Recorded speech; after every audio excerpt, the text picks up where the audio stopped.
Hello, hello. Today we are on hymn 539, Am I a Soldier of the Cross? And this is the same tune that we did in the last video, 266. And as you probably know by now, when we have these hymns, tunes repeated, I like to do just one with a piano and then subsequent ones a cappella, because it kind of gives us a chance to just practice singing a cappella, which is nice to do. This one,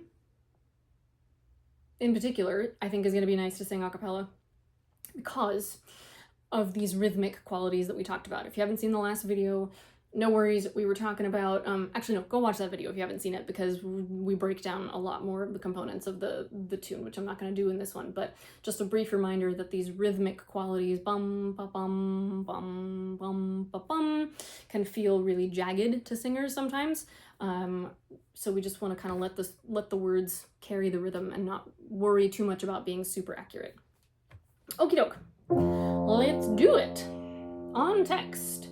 Ready and breathe. Am I a soldier of the cross, a follower of the Lamb? And shall I fear to own his cause, or blush to speak his name? Must I be carried to the skies on flowery bands of ease, while others fought to win the prize and sailed through bloody seas? Are there no foes for me to face? Must I not stem the flood? Is this foul world a friend to grace, to help me on to God? Since I must fight if I would reign, increase my courage, Lord. I'll bear the toil, endure the pain, supported by thy word. Thy saints in all this glorious war shall conquer though they die. They view the triumph from afar and seize it with their eye.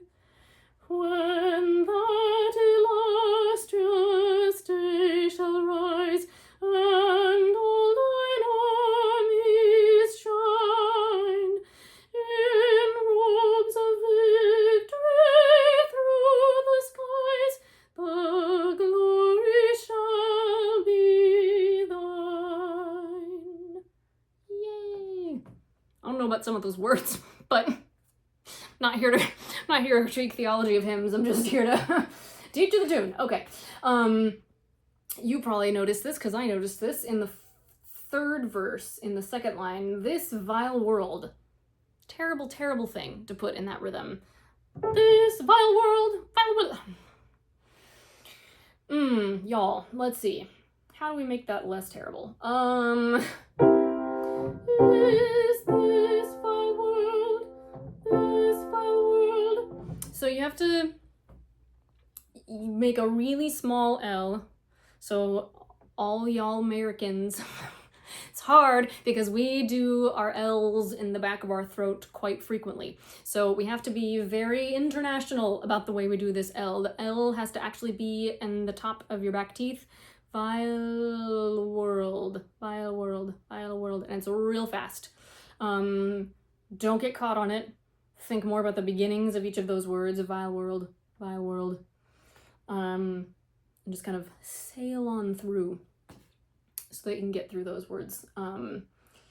Again, this is why I say I'll have to do research, but I would be heavily surprised if this was written for singers originally and was not adapted from some instrumental situation. I could be wrong, but that would be very surprising to me. All right, friends, there you go. Tips and tricks for singing all the hymns. Happy singing.